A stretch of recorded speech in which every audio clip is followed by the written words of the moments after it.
Inside Boxing Daily on the Gruely Truth Sports Network. Inside Boxing Daily is brought to you by BetNow.eu.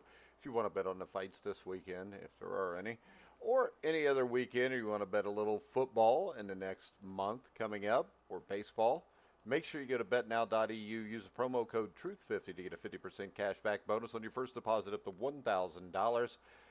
You can also click on the GruelingTruth.com site, click on the BetNow.eu banner. That will take you right there. Promo code TRUTH50. We are also, as always, brought to you by the Retired Boxers Foundation with our good friends Alex Ramos and Jackie Richardson. Make sure you check them out also. I am your co-host for Inside Boxing Daily, Mike Goodpaster, and I would like to welcome to the show my co-host, who I like to refer to as a clown sometimes because he's never prepared, Jeremiah Preisser. How you doing, Jeremiah? Oh, shut your fat face. I'm here. Let's go. All right. So you know what the first story is going to be if you just heard my introduction to Jeremiah, and that's Anthony Joshua is unhappy with the criticism given to him by former unified heavyweight world champion Lennox Lewis following his surprising 7th-round knockout loss to Andy Ruiz on June the 1st. Lewis, who suffered 2 upset knockouts during his own career to Hakeem Rockman and Oliver McCall, says Joshua looked unprepared for the Ruiz contest. Now, Lennox also believes that Joshua needs to dump his longtime trainer, Rob McCracken, and look to get his mind together to deal with the mental demons before facing Ruiz again.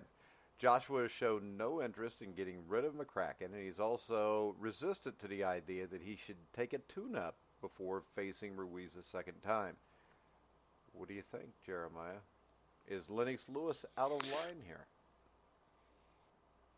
Well, I think it's a tough thing because you have Anthony Joshua, who's like, now the British heavyweight. He's the guy everybody's got the spotlight on. What'd you say? I didn't say anything. You were talking. Oh, okay. Damn, I thought I heard something. I'm going nuts here. Anyways, he's now the guy who's in the spotlight, and I think Lennox Lewis himself feels some pressure to put him under a microscope because he feels. I don't know if he feels this way because this is the way he wants to feel, but I feel partly that he feels pressured to put Anthony Joshua's career under a microscope because, they're sort of from the same line, right? I mean, they're 2 big British boxing heavyweights, and I think Anthony Joshua feels slighted because Lennox Lewis is commenting so much on his career. I mean, this is certainly not the first time. The comments that you laid out before, even asking the question, this is just a long line in career dissections that Lennox Lewis is engaged in. And for Anthony Joshua to say, he doesn't have any respect for him, I understand his frustration. But I also understand that it's a bit disrespectful to do that to somebody who's kind of your mentor. I mean, even if they don't know themselves on a personal level, again, Lennox kind of looked at as the guy who came before you. And so, his voice should at least be respected, even if you don't follow advice. I mean, whether you want to get rid of McCracken, that's up to you. I mean, you know better than any of us, so he doesn't have to follow any of these, guys' advice. But, to go so far as to say you don't respect him, I understand where he's coming from. Again, he did say that, he's not like Lennox. He's cut from a different cloth. I think he's frustrated because Lennox Lewis he's dissecting his career, and Anthony Joshua is acting as if it's not his place to do so. And so I see where the tension arises. I think it's a step too far to say you don't respect him. I mean, Lennox Lewis has earned respect. Yeah, and it's not like he really called him any names here. He just gave his opinion. And no. The opinion is one held by a lot of people. Yeah, right. I mean, there were tons of people who were saying that he should have, got rid of McCracken before, this fight, and maybe he's not progressing and all sorts of stuff. I mean, that sort of thing when you're not winning, though, when everybody is expecting you to win and the pieces don't fall where you think they should, everybody starts, dissecting your career and, pointing to this and pointing to that. Again, Anthony Joshua and McCracken, they probably know better than anybody else They're the ones in the gym. It's worked up until this point. And as you and I have talked about, multiple times over, it's not necessarily the fault of McCracken or Anthony Joshua. Maybe he just fought a guy who has the better of him. And like we saw with Lennox Lewis, who is a better fighter than he's a greater fighter than Anthony Joshua is and will ever be. He fell to McCall and he fell to Hasim Rockman. So an upset of this magnitude, it doesn't strike me as that, not yet at least, it doesn't strike me as that sort of pitfall. He can redeem himself in the rematch, so we'll wait and see. But to me, he needs to stop taking it so personally. This is what happens when you become a celebrity. Everybody's putting your life under the microscope. Just take it easy, man. All right, now if anybody has any comments, you can reach out to us at Grueling Truth, and we have comments. And Rob says, more reason to root for Andy, very dumb statements. Chris says AJ is calling Lennox the man a clown, not Lennox the boxer. His point is Lennox loves to criticize, while Joshua says he likes to see boxers coming up and not criticize them. AJ's never going to be Lennox Lewis. And, the scary part for me is we may never see another Lennox Lewis because he was a great fighter. He beat everybody he fought. We've got Chad, who's a moron, who says Lewis got knocked the puck out twice. He ducked George Foreman, which I think is stupid because I think it was clear that George Foreman wanted no part of Lennox Lewis. He never fought Riddick Bowe, which we went over this. It wasn't Bowe or Lewis's fault. Never fought Moore. Who cares? Struggled versus an old Holyfield in the second fight. Did beat an old Tyson, probably 60% of his old self, but I also think Tyson was younger than Lewis when they fought, if I remember right. Engaged in an epic fight with Vitali and was saved by a cut, then ducked a rematch like a bitch. That is obviously not true because he was saved by a cut that he inflicted by hitting Vitali. It wasn't a headbutt that saved him or anything like that. He cut Vitali, he stopped Vitali, that's it. And he didn't duck a rematch, he just didn't want to fight anymore. And that's a lot better than guys sticking around and taking unnecessary losses, which hurt their careers. Because I think Roy Jones is a fighter that really damaged his legacy by holding on too long. Yeah, I think a lot of people feel the same way. I mean, Roy, had he retired after he beat John Ruiz or even after beating Tarver in the first fight, he'd be looked at more highly than he is. But unfortunately, he's just an example of the norm, and Lennox Lewis is an example of what isn't the norm. I mean, typically guys just hang on too long and they keep fighting. And when you speak of something like that, look at Oliver McCall. Look at Lennox Lewis, the guy who upset Lennox Lewis. The guy is still fighting today at 50 plus years of age. I don't think he's still ever been stopped, which is pretty incredible, but he's just a guy who doesn't know anything else, so what is he going to do? As we've said before, if you put, I got punched in the face and I punched people in the face on your resume, how else, how does that translate into the real world? So, this guy seems to be a little critical of Lennox Lewis. I get it. There are all sorts of different ways that you can interpret somebody's career, but the fact is Lennox fought in a tough era, and he came out on top, and he beat everybody that he ever fought. How you want to translate that is fine. If you want to, because of it, you want to, because of the upsets, you want to put him in the top 15, top 20, yeah, that's up to you. I'm not going to sit here and make your list for you. But, in terms of guys who are at their best, Lennox was one of the best I've ever seen. A big guy. He was athletic, good jab, hard hitter, good hand speed. He was a damn good fighter. And again, I don't know if it's Lennox Lewis necessarily who feels the need to dissect Anthony Joshua's career. Maybe he feels that because of British, the British court of opinion. They're like, hey man, you're supposed to be a mentor or something. I don't know. But again, Anthony Joshua doesn't need to react in that sort of way. Again, I don't even care if he's upset. It's upsetting once you become a celebrity and everybody's talking about who you are and what you're doing and this and that. I get it. I really do. but he doesn't need to call Lennox Lewis a clown. There are more amicable ways of resolving this issue. Well, I will. If he's talking about Lennox Lewis on TV doing the fights, I could agree with him on the clown part. Yeah, he's definitely a clown behind the mic. Yeah, the only thing that makes him look better is when Deontay Wilder shows up in one of his little suits and talks about the feet work. Oh, dude, I would rather, being between a hard place and a hard place, or whatever the hell he said. I mean, yeah, listen to them comment. Dude, listen to them commentate was just awful. I mean, place and a hard place. Yeah, well, that was. I mean, some people seem to think as if Deontay Wilder was providing some sort of flair to the commentary, and I thought he was just plain awful. I mean, you actually had big-time boxing writers. I think Kevin Iole, who was praising Deontay Wilder afterwards, it was shit. It was terrible. But Lennox Lewis is not that much better. He just talks less. But I mean, behind the mic, Lennox Lewis has never been that good. And to be honest with you, Lennox Lewis does come across at times as sort of a PBC mouthpiece, which is unfortunate. But I think, like a lot of people, that's the career he's got now, so he's going to do what helps him get the bills paid. Yeah, just like John Einrenhofer.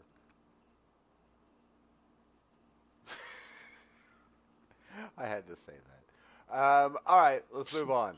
The heavyweight debut for Alexander Usyk is now officially set for October the 12th on DAZN in Chicago, Illinois, but he does not have an opponent right now. Carlos Takam signed with Star Boxing this past week. That's going to make it a little tougher on Usyk's promoters to make that fight, I think.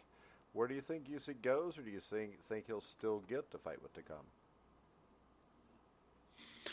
Well, I sure as hell hope it is the fight with Takam, because when we have something this late in the game, I just can't imagine it's anybody going to be on the level of Takam. And it's not to say Takam is a high-level operator at this point, but he's still serviceable. He's a veteran. He's crafty. He should have probably went 12 with Anthony Joshua. He went 10 with Povetkin, even though that was years ago. I mean, he's a guy who knows his way around the ring.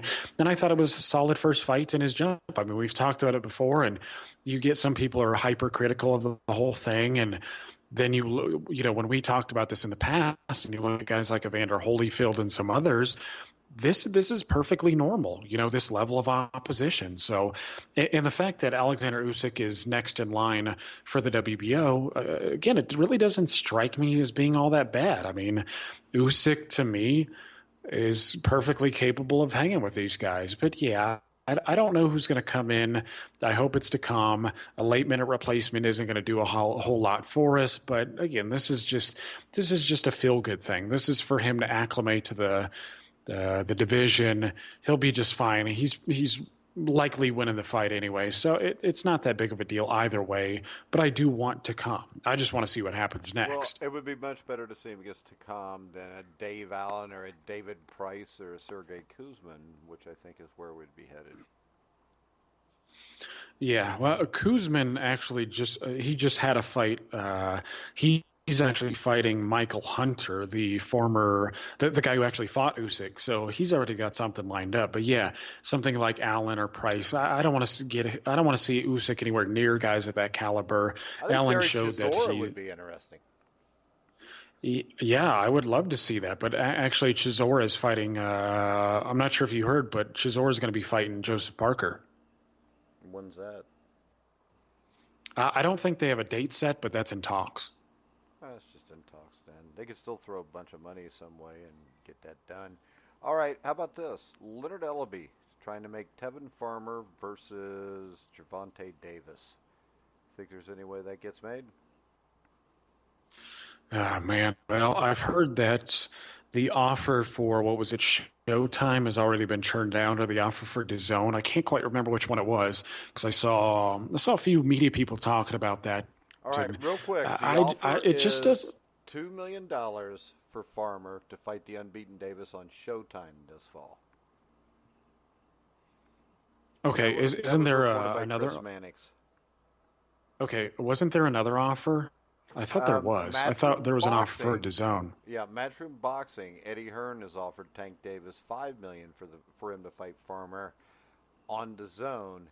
Tank Davis did not accept the $5 million, and Tevin Farmer didn't accept the $2 million. So.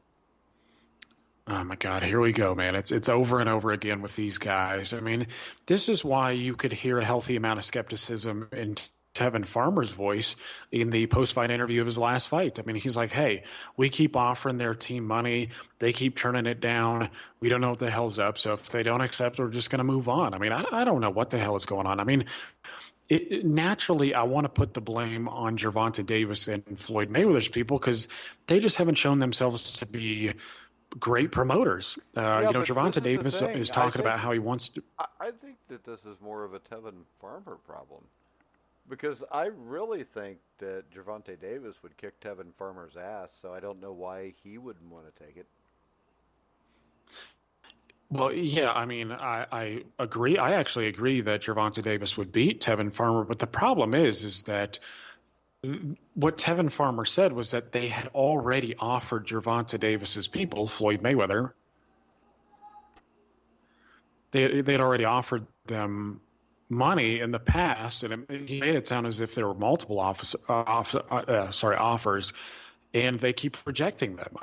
I don't think either one is scared of one another. I just don't think they're gaining any traction promotionally, and so what are we going to be left with? Are we going to be left with what is Tevin Farmer on it? He'll be on his 6th title defense, and what it seems like is if this falls through, Farmer is going to fight Jojo Diaz, and Farmer is going to fight Gamboa.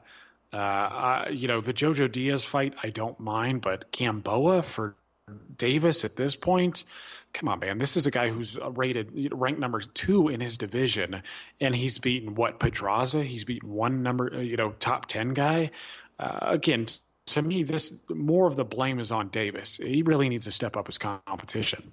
Well, Humberto thinks that Gamboa would be the perfect opponent because he thinks Gamboa would exploit Gervonta Davis. What? Yeah. I mean, hold on. Well, no, Gamboa is on his last legs. I mean, yeah. Gamboa barely beat. Who did he barely beat? A lot of people thought he lost to Jason Sosa, and Sosa's a good fighter, but Gamboa's an okay fighter. He's a tough guy. Yeah, and Gamboa still looks like he has hand speed and power, but besides that, he looks like he's on his last legs. All right, Humberto has a response. He beat Sosa, Beltran, and Martinez, and he did it better and faster than Lomachenko. He also beat the shit out of the only fighter that has beaten Lomachenko, and he's the only fighter that has given Crawford a real fight. As a matter of fact, he was ahead in the scorecards until he decided to go blow for blow with the bigger man. He had Crawford on Queer Street, the only fighter to ever hurt Crawford. Crawford had to tie him up and hold. Davis is scared of Gamboa. Straight up, dog. Okay. No, you didn't let me finish. Straight up, dog. He'll fell him. Okay, so sorry, you're breaking up a little bit, so I couldn't hear the end of that. But listen, I think Gamboa at one time was a premier talent. I mean, he had fantastic hand speed. He had good power. I mean, at 126, he looked like the goods. The problem with this is I understand that he's done some good stuff in the past, but, we're talking about a Martinez that got, knocked out with one punch from Lomachenko. I mean, this is not the same guy. He's not the same guy who beat Salido either. I mean, it just doesn't seem like we're actually focused on the current version of Gamboa. I don't think this Gamboa is the same guy who hurt Terrence Crawford. I mean, if he's got something left, I mean, he does have hand speed and he does have power. Is it possible that he can, do the upset? Yeah, it's possible. I mean, again, the problem though is this is not the guys that he's beating. Again, he arguably lost to Jason Sosa, who Lomachenko toyed with. Yeah, he beat he stopped Martinez quicker than Lomachenko, but Lomachenko was toying with him in the early going like he typically does, and Lomachenko's knockout was flashier than this. But again, this is a Martinez who already got knocked out by Lomachenko. So my thing is that yes, he's had some good performances and he does have a lot of talent, but this is not the guy who beat Orlando Salido. It's not the same level of guy. All right. Chuck says Gamboa, Yuri Orcus, Gamboa. Humberto is an idiot. The washed-up guy in his late 30s who hasn't been a major player in like 5+ years. Why would anybody be talking about him at all is the better question. I think we agree with Chuck. Well, I think it's one of those guys who's recognizable and he sells okay, and he might provide some excitement. But again, Gamboa at this point is a fringe guy, so it's not a terrible opponent. I think it's a step up actually from a lot of the guys. I actually think it's a step up from most of the guys that he's fought, aside from Pedraza. But it's not who he should be fighting. He should be fighting Burchelt. Yeah. But that makes too much sense, and it would be too dangerous, I think, is the bigger problem. Yep. Yeah. I don't know what it is. Mayweather Promotions thinks he's young and he's going to progress, with this level of opposition. I don't know. Our fear on this show has been that he would stagnate, because he's not getting the quality of opposition that he should. I mean, whoever he fights next will represent something like his 5th trinket defense, and not a single one will be a top 10 guy. The dude's just it's a disappointment, man. It really is. Now, we'll finish up with this because this is a big one. And that is the fact that Julio Cesar Chavez Jr. is calling out, Canelo and Triple G to come up to light heavyweight and fight him. Oh man, doesn't that really make your mouth water? I mean, Jesus, dude. Listen. If I could pay pay-per-view for that, it would be awesome. Oh my God! Can they put? Hey, James Kirkland is coming back too. So can they get him and Alfredo Angulo in a rematch, and put some other has-beens on the card and just kind of round it out?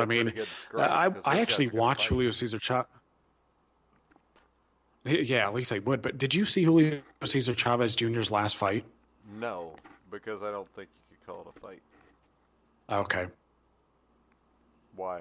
How bad was it? Well, he just beat the guy who Alfredo Angulo just beat, and I was under the impression that Chavez Jr. and Alfredo Angulo would get together and have a little scrap of their own. Well, he actually knocked this guy out with a pretty nice left hook to the body. But this dude is nowhere near. I mean, we saw that with Canelo Alvarez already. I don't know why he would even be bothering with talk of a rematch, because it would go the exact same way. It would be worse. But yeah, he just looks slow. He looks big. He looks bulky. This dude is going to get lit up by a ton of guys. He just needs to stay in his lane, fight somebody who's going to provide excitement, because he's still tough. I got to give him that. But he's got to fight somebody who's slow, ponderous, somebody like Alfredo Angulo, actually, and just worry about giving us entertainment. This dude is never going to get near a world title again. All right, I was yawning because this is boring. There's no fights this weekend worth of crap, are there? Oh, Jesus, dude. I don't know what the hell's going on this weekend. It's like I thought we were in the dog days of summer 2 months ago, but it's even slower now. But it does seem like a few fights are starting to materialize. I've heard that the Golovkin-Derevyanchenko fight is getting closer. Like I said on the last show, apparently the WBSS is trying to salvage the Josh Taylor Regis Prograis final. We've got, I don't know, Donaire versus Inoue, whatever fight that's going to be. We got Kovalev and Yarde. I just like to watch Kovalev fight, so I'm good. Yeah, I do too. He looks pretty sharp in training. I mean, he's always had one of the best jabs in boxing, and I expect him to start Yarde. And do not forget this: at the end of the month, Lomachenko fights Luke Campbell, in which should be an epic encounter. Well, you know what? What's sad about that is I like both guys actually, but that fight is one of the better fights that we're getting at the end of the year. I mean, isn't that? It really. I like the Caleb Truax Peter Quillen fight. Yeah, I do like that fight too. Unfortunately, that's one of those unfortunate ones that how did that end the first time? A headbutt or something? But it was a cut, How about and this? so I now they're didn't know this, redoing it. but Alexander Povetkin's going to fight Huey Fury Yeah, you didn't know that? August 31st. I didn't really care because Yeah. Huey So Fury. the word on that, yeah. So well, yeah, it should be Tyson. Well, Alexander Povetkin actually turned down the fight with Tyson Fury because he's getting paid more to fight Huey Fury. Isn't that crazy? Yeah, plus he got a lot better chance to win. Much better chance. Well, Yeah. I think, again, people I think underrate Povetkin. We've been pretty high on Povetkin. I know the PED thing and whatnot, but he is doing VADA testing for the Huey Fury thing, so that is a good sign. But yeah, I mean, at the end of this year, Povetkin will be a top 10 guy for like his 12th year in a row, or like 12 years out of the last 13 years. That's pretty damn impressive, man. Another one. We have a female fight bigger than Clarissa Shields' fight this year against a girl who I don't even remember what that girl's name was, but Heather Hardy's fighting Amanda Serrano. I actually will watch that fight with interest. Yeah, well, first off, neither that bad looking, but yeah, it looks like it's going to be an interesting scrap. I mean, Hardy, I think, is undefeated as a professional boxer. Serena, I think, has one loss. She's won trinkets. Again, these probably count because you often hear it like, oh, she's a 5-division titleist and some shit. And, I'm sure some of that's like an IBA or IBO or something like that wouldn't really be considered significant in the male ranks. But, yeah, it looks like an interesting fight. I mean, I saw Serrano on Twitter say that, her weight's in check, and now it's just about focusing on the game plan. So I'm looking forward to that. Plus, they're both East Coast ladies, should sell pretty well. Hardy's always been able to attract a decent crowd, and Serrano's a Puerto Rican. So I think that one will gain some pretty good traction. Michael Hunter, Sergey Kuzmin. We talked about that a little bit earlier. I think that's an interesting fight. Yeah, I think I've got to give credit to both guys because Hunter seems like a guy who really isn't afraid to fight just about anybody. And for a lot of people, he's kind of like the dark horse of the division, not necessarily that he's going to ever take it over, but that he is skilled and a bit underrated because even when he fought Usyk, he was pretty competitive. And I think he had less fights than Usyk did. So he's turned out to be pretty skilled, and a lot of people are favoring him in this fight. Kuzmin, I think, had rock solid amateur background. I actually wrote about him. He's pretty good. He's more of like a volume guy, relies on accuracy. So I think stylistically they mesh pretty well. I'm favoring Hunter there, but I wouldn't be surprised at either guy winning. All right, Jeremiah, I'm out of stuff to talk about, dude. You got anything?